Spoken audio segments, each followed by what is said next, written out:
কালবৈশাখীর তাণ্ডব, সঙ্গে শিলাবৃষ্টির দাপট। লন্ডভন্ড ডুয়ার্সের বিস্তীর্ণ এলাকা, ব্যাপক ক্ষতিগ্রস্ত বানারহাটের গয়েরকাটা, তেলিপাড়া, আংরাভাষা সহ বিস্তীর্ণ এলাকা। বিভিন্ন জায়গায় ঘরের টিনের চাল ফুটো হয়ে গিয়েছে। শিলাবৃষ্টির জেরে নষ্ট হয়েছে বিঘার পর বিঘা জমির ফসল। ক্ষতির মুখে পড়ে মাথায় হাত ধান চাষিদের।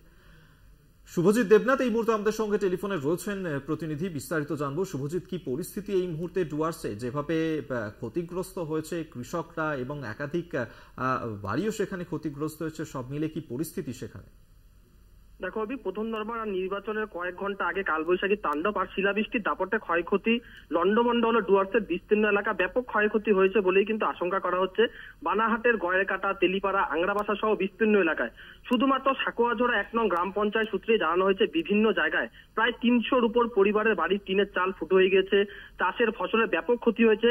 শিলাবৃষ্টির জেরে বিঘার পর বিঘা জমির ফসল নষ্ট হয়েছে। সরকারি সাহায্যের আর্জি জানিয়েছে ক্ষতিগ্রস্ত কৃষকেরা। মঙ্গলবার রাতে জলপাইগুড়ি জেলার বিভিন্ন জায়গায় কালবৈশাখী সহ প্রবল বৃষ্টি শুরু হয়, সেই সঙ্গে চলে শিলাবৃষ্টি।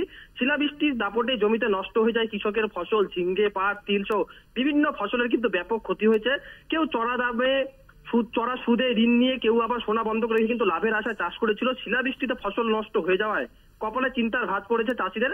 তবে ঝড়ে ক্ষয়ক্ষতি কত হয়েছে তা কিন্তু এখনো জানাতে পারেনি প্রশাসনের কর্তারা। বিভিন্ন এলাকায় খোঁজ খবর নিয়ে দেখছেন তারা। বেশ, ধন্যবাদ তোমায় শুভজিৎ দেবনাথ, আমাদের সঙ্গে টেলিফোনে ছিলেন প্রতিনিধি। কালবৈশাখীর তাণ্ডব, সঙ্গে শিলাবৃষ্টির দাপট, লন্ডভন্ড ডুয়ার্সের বিস্তীর্ণ এলাকা।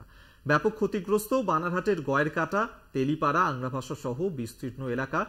বিভিন্ন জায়গায় ঘরের টিনের চাল ফুটো হয়ে গিয়েছে। শিলাবৃষ্টির জেরে নষ্ট হয়ে গিয়েছে বিঘার পর বিঘা জমির ফসল। ক্ষতির মুখে মাথায় হাত ধান চাষিদের।